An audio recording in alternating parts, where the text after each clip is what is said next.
Assalamualaikum warahmatullahi wabarakatuh. Kami dari kelompok 10 akan memaparkan materi mengenai kaidah-kaidah yang diperselisihkan atau mukhtalaf fihi yang beranggotakan 1. Marhamatul Nuraini dengan NIM 2017301064. Yang kedua, Mustika Permana Aji dengan NIM 2017301088. Yang ketiga ada Maria Nabadiatul Duroh dengan NIM 2017301095.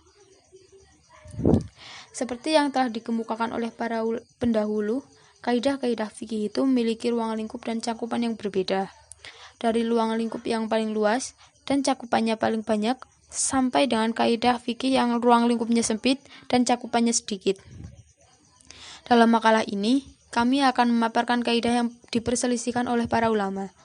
Imam Jalaluddin Al-Suyuti dalam kitabnya Al-Asbah wa Al-Nazair menyebutkan ada 20 kaidah yang masih terdapat perbedaan pendapat para ulama. Berikut beberapa kaidah yang diperselisihkan oleh para ulama. 1. Kaidah pertama, yaitu mengenai sholat Jumat itu merupakan sholat duhur yang diringkas atau sholat sendiri. Terdapat perbedaan pendapat bagi para ulama. Pertama, ulama yang berpendapat bahwa sholat Jumat adalah sholat yang dipendekkan. Kedua, kaidah yang kedua, ada sholat di belakang orang yang berhadas, namun tidak diketahui keadaannya. Apabila menurut kita sah, apakah sholat itu adalah sholat jamaah atau sholat sendirian? Perbedaan pendapat dalam kaidah ini adalah, pertama, ulama berpendapat bahwa dalam kasus seseorang makmum mengikuti imam yang berhadas, tapi tidak diketahui keadaannya, bila kita berpendapat sah, maka sholat itu adalah sholat berjamaah. Kedua, ulama yang berpendapat bahwa dalam kasus semacam ini, sholat itu dianggap sholat sendirian. Kaidah yang ketiga, siapa yang melakukan sesuatu yang menafikan fardu bukan sunnah, baik pada awal fardu maupun pertengahannya, niscaya batallah fardunya. Tetapi, apakah sholat itu menjadi sunat atau batal sama sekali? Terdapat perbedaan pendapat dalam kaidah ini. Pertama, sholatnya menjadi sunnah. Yang kedua, sholatnya menjadi batal sama sekali. Kaidah yang keempat, nazar itu apakah diberlakukan sebagai wajib atau jais? Dalam kaidah ini terdapat perbedaan para ulama. Pertama, ulama yang berpendapat bahwa nazar itu diperlakukan sebagai hal yang wajib. Yang kedua, ulama yang berpendapat bahwa nazar diperlakukan sebagai hal yang jais atau mubah. Selanjutnya, kaidah yang kelima, halil ibratu bisiyain uqudil au bima'aniha, yang artinya, apakah yang dipertimbangkan itu lafadz akad ataukah maknanya?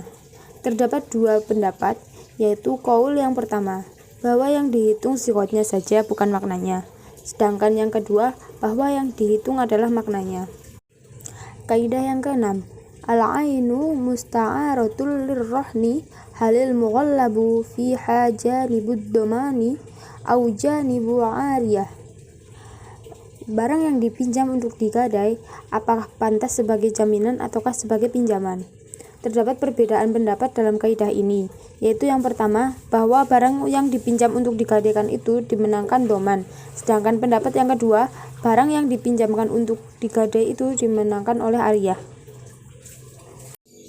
Kaidah yang ketujuh, al-hawailatu hal hiya bai'u au istifa'u. Hiwalah, apakah ia jual beli atau kewajiban yang dipenuhi? Dalam hal ini, para ulama berbeda pendapat. Pertama, ulama yang berpendapat bahwa hilawah adalah akad jual beli.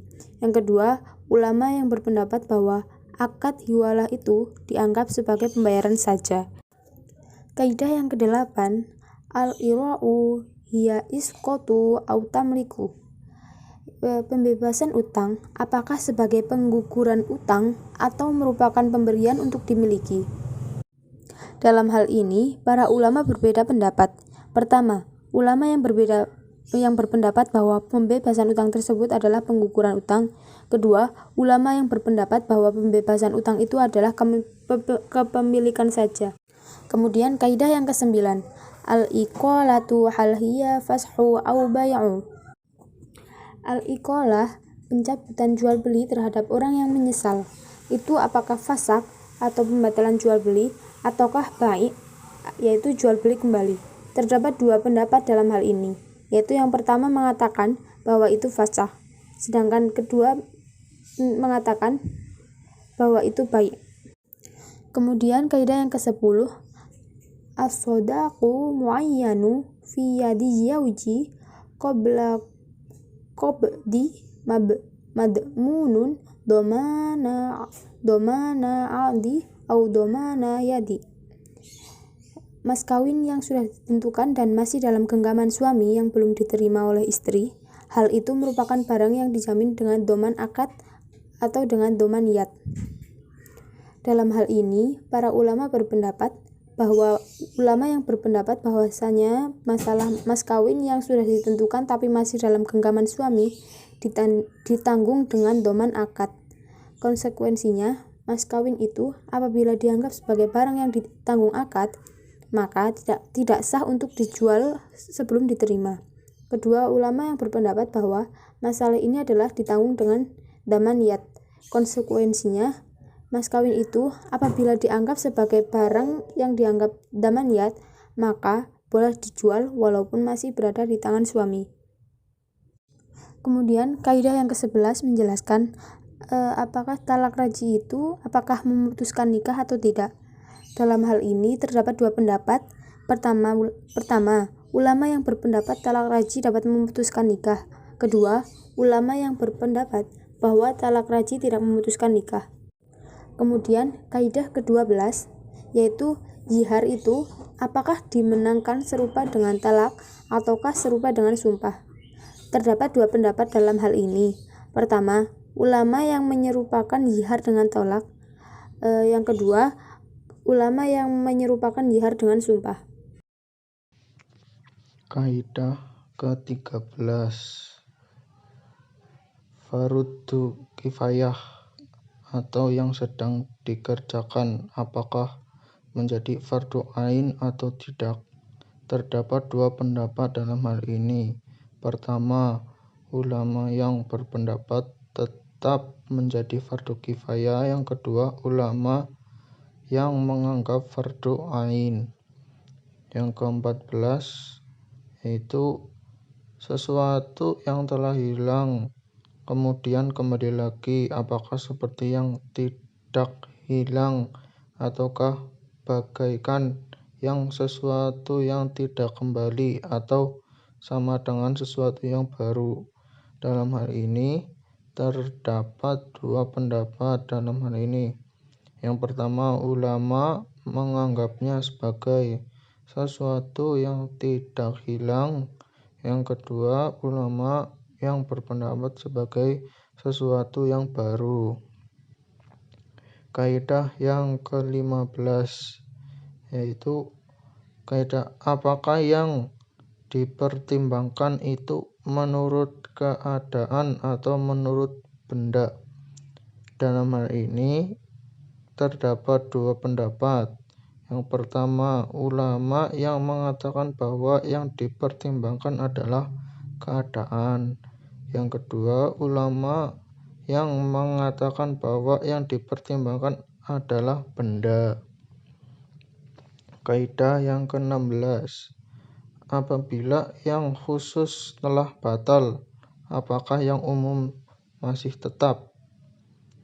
Kaidah yang ke-17, anak yang masih dalam kandungan, apakah dihukumi seperti sesuatu yang telah diketahui ataukah sesuatu yang belum diketahui? Dalam hal ini terdapat dua pendapat yang berbeda. Yang pertama, ulama berpendapat dihukumi seperti sesuatu yang sudah diketahui. Yang kedua, ulama yang berpendapat dihukumi seperti sesuatu yang belum diketahui. Yang ke-18, yaitu hal yang jarang terjadi, apakah dihubungkan dengan jenisnya atau dihubungkan dengan keadaannya sendiri. Dalam hal ini terdapat dua pendapat ulama. Pertama, ulama mengatakan hubungan dengan jenisnya. Yang kedua, ulama mengatakan hubungan dengan keadaannya sendiri. Kaidah yang ke-19, orang yang mampu secara yakin apakah ia dibolehkan ijtihad dan mengambil perkiraan yang kuat. Terjadi perbedaan pendapat para ulama. Pertama, ulama yang berpendapat dibolehkan berijtihad dan mengambil perkiraan yang kuat. Yang kedua, ulama yang berpendapat tidak boleh berijtihad. Selanjutnya, kaidah yang ke-20 atau yang terakhir, penghalang yang datang kemudian, apakah ia seperti bercampur atau dengan yang dihalangi atau tidak? Terdapat dua pendapat dalam hal ini. Pertama, ulama berpendapat bahwa penghalang yang datang kemudian seperti tercampur. Atas dasar ini, maka penambahan terhadap air mustakmal sehingga menjadi banyak hukumnya suci dan menyucikan. Yang kedua, ulama yang berpendapat bahwa halangan yang datang kemudian tidak seperti bercampur. Atas dasar ini, maka datangnya air ketika sedang sholatnya atau tayamum, hukum sholatnya tidak batal. Ya, mungkin sekian dari kelompok kami. Apabila ada kesalahan, mohon dimaafkan. Billahi taufiq wal hidayah. Wassalamualaikum warahmatullahi wabarakatuh.